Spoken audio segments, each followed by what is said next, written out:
வணக்கம். பிப்ரவரி 25ஆம் தேதி இன்னைக்கான 2வது பதிவு. பங்குச்சந்தையில் நடந்த சில விஷயங்களை விரைவாக பார்க்கலாம்.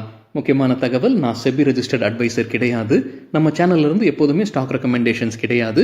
யூடியூப் சேனல் மட்டும் இல்லைங்க, மற்ற சோஷியல் மீடியா பிளாட்ஃபார்மான இன்ஸ்டாகிராம், வாட்ஸ்அப், டெலிகிராம்ல இருந்து கூட நாம ஸ்டாக் ரெக்கமெண்டேஷன்ஸ் வழங்குவதில்லை. மேலும் பணத்தை வாங்கிட்டு எந்த சேவையும் வழங்குவது இல்லை. பல போலியான குரூப் இயங்கிட்டு இருக்கு. தயவு செய்து ஜாகிரதையாக இருங்க. இந்த வீடியோவில் காட்டக்கூடிய அனைத்து கம்பெனிகளும் வெறும் இன்ஃபர்மேஷனல் பர்பஸ்க்காக மட்டுமே முதலீடு செய்யுங்கன்னு சொல்கிற வீடியோ கிடையாது. எந்த ஒரு முதலீட்லையும் ரிஸ்க் இருக்கும். ரிஸ்க் புரியாமல் இன்வெஸ்ட் செய்யாதீங்க. ரிஸ்க் புரியலன்னா தயவு செய்து இன்வெஸ்ட்மெண்ட்டை தவிர்த்துருங்க. நம்ம ருபி டிரைவர் சேனலை ஆதரிக்கிற அனைத்து நல்ல உள்ளங்களுக்கும் நன்றி. நம்ம மார்க்கெட் ஓப்பன் ஆகிறதுக்கு முன்னாடி உலக மார்க்கெட்ஸ் எப்படி இருந்ததுன்னு பார்க்கும்போது நேற்று யூஎஸ் மார்க்கெட்ஸ் ரெட்டில் தான் க்ளோஸ் ஆகியிருக்கு. S&P 500 0.5% விழுந்திருக்கு. நாஸ்டாக் 1.2% விழுந்தது. யூரோப்பியன் மார்க்கெட்ஸ் பார்க்கும்போது மிக்ஸ்டாக இருந்திருக்கு நேற்று. இன்றைக்கி நம்ம மார்க்கெட் ஓப்பன் ஆகிறதுக்கு முன்னாடி ஏஷியன் மார்க்கெட்ஸ் எப்படி இருக்குன்னு பார்க்கும்போது பெரும்பாலும் ரெட்டில் தான் ட்ரேட் ஆகிட்டு இருந்தது. குறிப்பாக கிஃப்ட் நிஃப்டி ஃப்ளாட்டாக ட்ரேட் ஆகிட்டு இருந்தது. நம்ம மார்க்கெட் ஓப்பன் ஆகிறதுக்கு முன்னாடி எடுத்த ஸ்க்ரீன்ஷாட் இது. இந்த வீடியோ சேர தருணத்தில் நம்ம மார்க்கெட் ஓப்பன் ஆகி நிஃப்டி ஃப்ளாட்டாக ட்ரேட் ஆகிட்டு இருக்கு. சில இண்டிவிஜுவல் ஸ்டாக்ஸ் மற்றும் செய்திகள் விரைவாக பார்க்கலாம். சில தினங்களுக்கு முன்னாடி நம்ம செய்தி பார்த்துருந்தாங்க. யூஎஸ் அதிபர் டொனால்ட் ட்ரம்ப் கனடா மற்றும் மெக்சிகோ மீது வரி விதிச்சிருந்தாரு, இறக்குமதி வரி விதிச்சிருந்தாரு. அதுக்கப்புறம் ஹோல்டில் போட்டிருந்தாரு. இப்போ அடுத்த மாதம் அதை அமல்படுத்த போகிறதாக டொனால்ட் ட்ரம்ப் அறிவிப்பு வெளியிட்டிருக்கிறாருன்னு மணி கண்ட்ரோலில் அப்டேட் கொடுத்துருக்காங்க. அந்த வரி மட்டும் இல்லாமல் கூடுதலாக வரி விதிப்பதற்கான வாய்ப்புகளும் இருக்குன்னு அதே மணி கண்ட்ரோல் செய்தியில் சொல்லியிருக்கிறாங்க.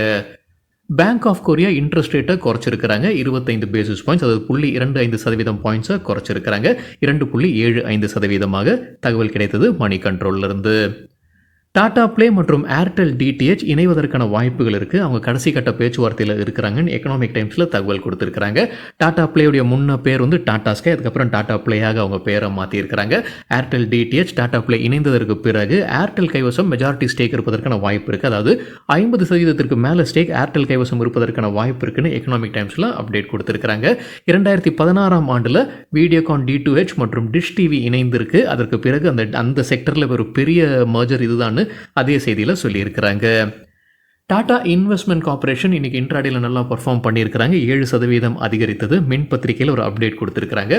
முக்கிய காரணம் இன்னைக்கு 7% அதிகரித்ததற்கு டாடா கேபிட்டலுடைய ஐபிஓக்கான அப்டேட் வெளியாகி இருக்கு. அதான் முக்கிய காரணமாக சொல்லியிருக்கிறாங்க.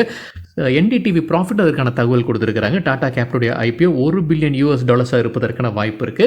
இந்த ஐபிஓவில் ஃப்ரெஷ் இஷ்யூ புது ஷேர்ஸும் வருவதற்கான வாய்ப்பு இருக்கு. Offer for sale already existing share ஹோல்டர்ஸும் ஷேர்ஸை விற்பனை செய்வதற்கான வாய்ப்புகள் இருக்குன்னு சொல்லியிருக்கிறாங்க. நம்ம சில தினங்களுக்கு முன்னாடி செய்தி பார்த்துருந்தோம். டாடா கேபிட்டல் மற்றும் டாடா மோட்டார் ஃபினான்ஸ் இணைகிறாங்கன்றது.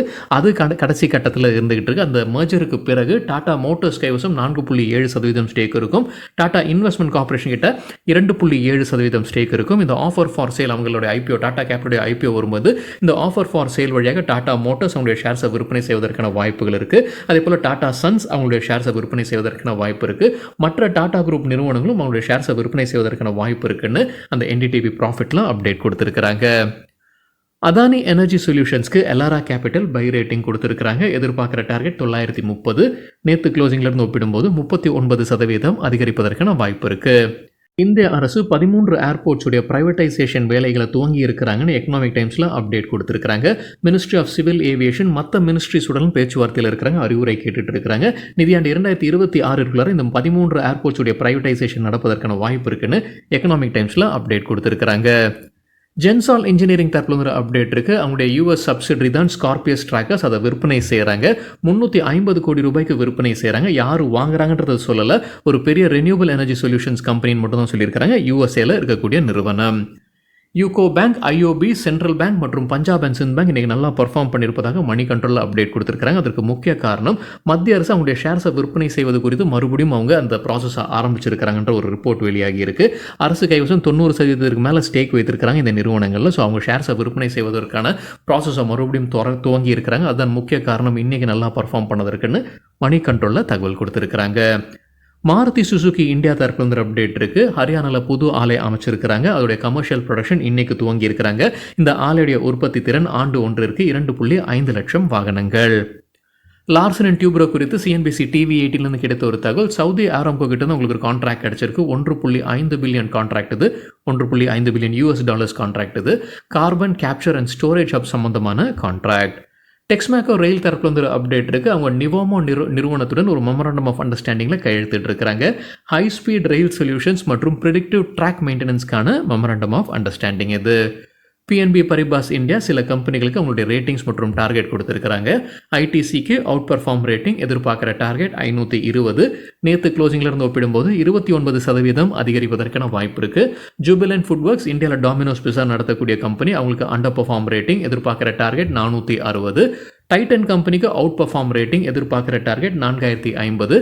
நேற்று க்ளோசிங்கில் இருந்து ஒப்பிடும்போது 28% அதிகரிப்பதற்கான வாய்ப்பு இருக்குன்னு கருதுறாங்க பிஎன்பி பரிபாஸ் இந்தியா இந்த டாடா நிறுவனத்தில்.